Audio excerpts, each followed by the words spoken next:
अस्सलाम वालेकुम क्लास। आज का जो हमारा लेक्चर है वो है कंज्यूमर थ्योरी।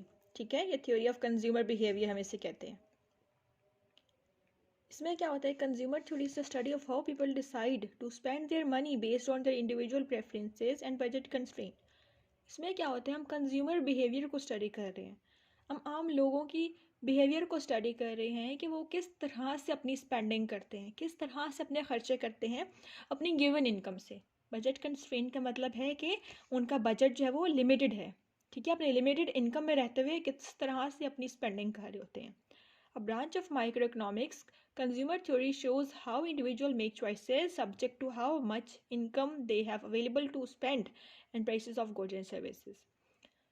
माइक्रो इकोनॉमिक्स को बच्चों 3 कैटेगरीज में डिवाइड किया जाता है। फर्स्ट जो कैटेगरी होती है उसमें हम स्टडी करते हैं कंज्यूमर बिहेवियर, ये जिसको हम कहते हैं थ्योरी ऑफ कंज्यूमर बिहेवियर, या हम कह सकते हैं कंजम्पशन थ्योरी। सेकेंड जो हमारे पास इसका सेक्टर है माइक्रो इकोनॉमिक्स का वो है प्रोड्यूसर थ्योरी, जिसको हम कह सकते हैं प्रोडक्शन थ्योरी, ये theory of producers behaviour. Third हमारे पास जो इसकी कैटेगरी होती है माइक्रो इकोनॉमिक्स की, उसको हम कहते हैं मार्केट स्ट्रक्चर, जिसमें हम सारी मार्केट्स को स्टडी कर रहे होते हैं। ठीक है, तो यहाँ पे अब हम जो पढ़ रहे हैं हम theory of consumer behaviour study कर रहे हैं। इसमें क्या होता है कि थ्योरी ऑफ कंज्यूमर बिहेवियर क्या कहती है, consumer theory is the study of how people decided to spend their money based on their individual preferences. किस तरह से कोई कंज्यूमर अपनी इनकम को स्पेंड करता है, किस तरह से उसकी लिमिटेड इनकम होती है, उस लिमिटेड इनकम में रह के किस तरह से अपने खर्चे किस तरह से अपना गुजारा करता है। ठीक है, या हम कह सकते हैं कि consumer analyse the optimal way in which to leverage their purchasing power to maximise their utility and minimise opportunity cost through employing trade off. कि उसकी इनकम ऐसी होती है कि देखो हमने वही बात की थी, जो उसकी इनकम है वो है लिमिटेड रिसोर्स, वो है स्कार्स रिसोर्स, अनलिमिटेड इनकम नहीं है। ठीक है, वो एक पास लिमिटेड उसी में रहना है, तो हम इसको बजट कंस्ट्रेंट भी कहते हैं। ठीक है, बजट कंस्ट्रेंट मीन बजट की रुकावट, बजट की महदूदियत। ठीक है, अब लिमिटेड इनकम है कंज्यूमर की, उसकी वांट्स मल्टीपल हैं। ठीक है, वो किस तरह से किन प्रोडक्ट्स पे वो स्पेंडिंग करेगा, किस तरह अपनी यूटिलिटी मैक्सिमाइज करेगा, कहाँ पे अपॉर्चुनिटी कॉस्ट अवेल करेगा और किन चीज़ों को वो सेक्रीफाइस करेगा। ठीक है, सारी की सारी ख्वाहिशात उसकी इनकम में वो पूरी नहीं कर सकता। ठीक है, उसकी कुछ अपॉर्चुनिटी कॉस्ट वो करेगा, वो कुछ प्रोडक्ट्स को ट्रेड ऑफ करेगा। ठीक है, तो सारी की सारी वही बात है स्कार्सिटी की आ जाती है यहाँ पे बात, कि स्कार्स रिसोर्स है उसकी इनकम में रहते हुए अपने कौन से प्रोडक्ट्स वो परचेज करेगा और अपनी यूटिलिटी को किस तरह मैक्सिमाइज करेगा। इंपॉर्टेंस ऑफ कंजम्पशन क्या है, it is the base of economic activity. जब कंजम्पशन नहीं होगी तो प्रोडक्शन भी नहीं होगी। हम पिछले लेक्चर में पढ़ चुके हैं फैक्टर ऑफ प्रोडक्शन में, बेस ऑफ प्रोडक्शन। ऑब्वियसली जब कंजम्पशन होगी तो तभी तो प्रोडक्शन होगी ना। ये प्रोडक्शन कंजम्पशन ही हम नहीं करेंगे, चीज़ों को लेंगे ही नहीं, कंज्यूम ही नहीं करेंगे, डिमांड ही नहीं करेंगे, तो प्रोड्यूसर प्रोड्यूस क्यों करेंगे चीज़ें। ठीक है, base of for fair distribution of wealth, wealth को फेयर डिस्ट्रीब्यूट भी करना चाहिए। बेस फॉर एफिशिएंसी, सही तरह से जहाँ पे ज़्यादा लोग हैं, जहाँ ज़्यादा आबादी है वहाँ पे सही तरह से प्रोडक्ट्स को डिस्ट्रीब्यूट किया जाए। जहाँ पे आबादी कम है, पॉपुलेशन कम है, वहाँ पे उसके अकॉर्डिंग जो प्रोडक्ट्स हैं वहाँ पे डिस्ट्रीब्यूट की जाए। अब मैंने नाम लिया था यूटिलिटी मैक्सिमाइजेशन का। यूटिलिटी क्या होती है, utility is the satisfaction which is derived from the consumption of goods and services। ठीक है, कोई भी चीज़, कोई भी गुड एंड सर्विसेज अगर आप यूज़ करते हो, आप कंज्यूम करते हो, उससे मिलने वाला सेटिस्फैक्शन, उससे मिलने वाला इस्तेफादा, उससे मिलने वाली तसल्ली, उससे हम यूटिलिटी कहते हैं। Utility is a measure of how much one enjoys a movie, favorite food or other good. It varies with the amount of desires। ठीक है, यूटिलिटी ये भी हो सकती है अगर आपका मूवी देखने का दिल चाह रहा है और आप गए और मूवी देख लिए, आपको सेटिस्फैक्शन हो गई है, दैट इज यूटिलिटी। ठीक है, अगर आपको भूख लगी है, आपने खाना खा लिया, सेटिस्फैक्शन हो गई है, दैट इज यूटिलिटी। ठीक है, one can concluded the following conclusion. इसकी समरी क्या है, utility of goods differ from one person to another. हर बंदे की यूटिलिटी डिफरेंट होती है, हर बंदे की डिज़ायर्स डिफरेंट होती हैं। ठीक है, और यूटिलिटी हमेशा एक नहीं रहती, वो टाइम के साथ साथ आपकी ख्वाहिशात चेंज होती रहती हैं। ठीक है, it should not be equated with its usefulness. हम ये नहीं देखते इस चीज़ें कितनी ज़रूरत है हम लोगों की, हम देखते हैं कि इससे हमें कितनी सेटिस्फैक्शन मिल रही है। उसके बाद आ जाता है यूटिलिटी को मेजर किस तरह से किया जाता है, या मेजर ऑफ यूटिलिटी क्या है। ठीक है, मेजर ऑफ यूटिलिटी हम कह सकते हैं, measure of utility helps in analysing the demand behaviour of a consumer. Consumer के बिहेवियर को डिस्कस करती है, कंज्यूमर का बिहेवियर बताती है। यूटिलिटी किस तरह से होती है, उसको कैसे मेजर किया जाता है। उसकी दो अप्रोचेज हैं, एक है कार्डिनल अप्रोच, दूसरी है ऑर्डिनल अप्रोच। कार्डिनल अप्रोच क्या है, जिसको मेजर किया जा सकता है, जो मेजरेबल हो, ठीक है। और ऑर्डिनल अप्रोच क्या है, जिसको मेजर नहीं कर सकते, इमेजरेबल है।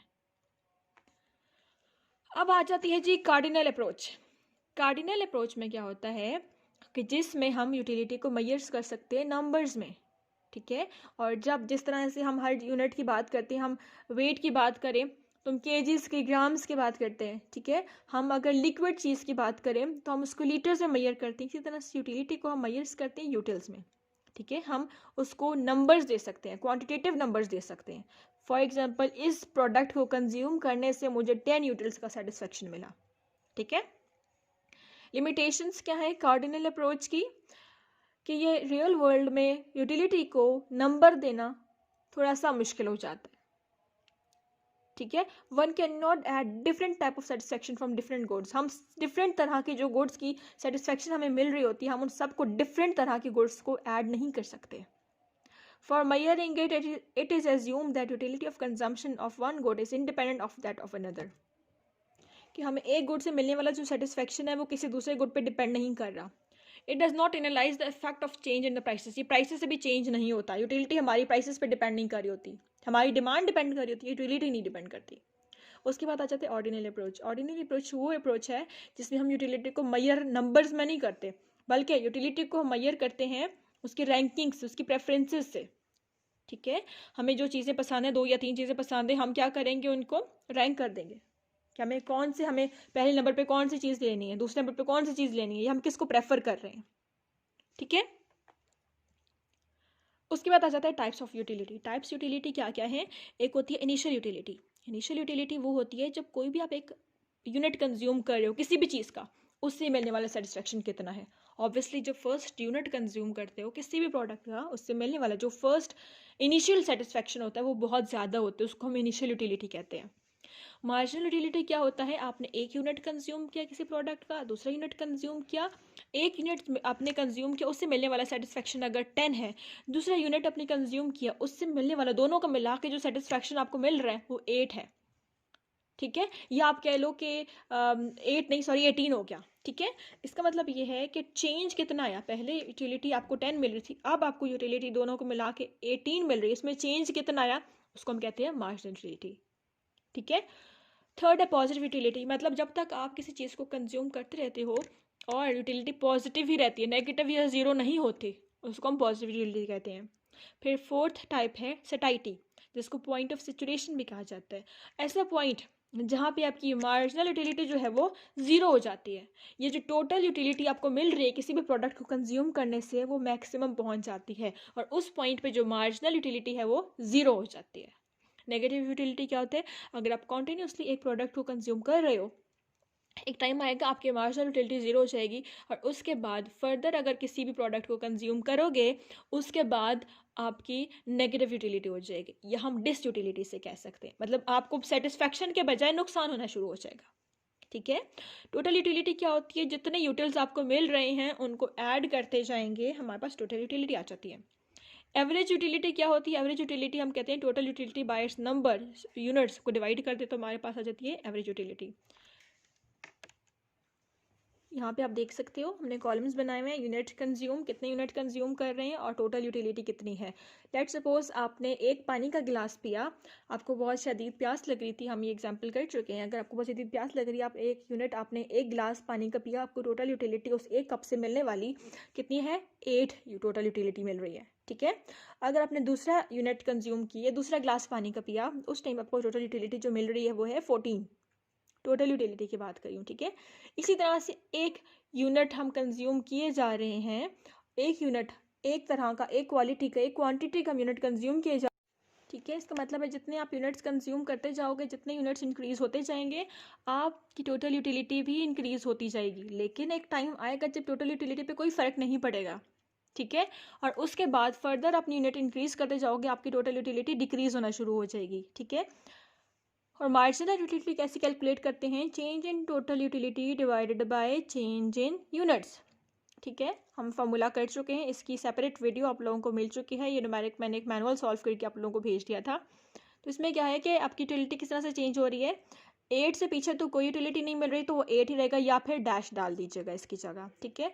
टोटल यूटिलिटी नेक्स्ट यूनिट पे हमें 14 मिल रही थी, 14 माइनस 8 करेंगे तो 6 आएगा। ठीक है। Divided by change it's units consume, 2 minus 1, अभी 2 यूनिट कंज्यूम किया, इससे पहले 1 यूनिट कंज्यूम किया, बाय 1 ही आ जाएगा तो 16 आंसर आ जाएगा। ठीक है। इसी तरह से नेक्स्ट थर्ड यूनिट पे हमें कितने मार्जिनल यूटिलिटी कैसे कैलकुलेट करें? 18, टोटल यूटिलिटी हमारे पास अभी 18 है, इससे प्रीवियस कितनी यूटिलिटी मिली थी? 14, 18 minus 14 that is equals to 4 divided by change in unit consume. इस तरह से करते जाओगे, आप देख रहे हो मार्जिनल यूटिलिटी डिक्रीज हो रही है। ठीक है। एक पॉइंट आएगा जब मार्जिनल यूटिलिटी 0 हो जाएगी।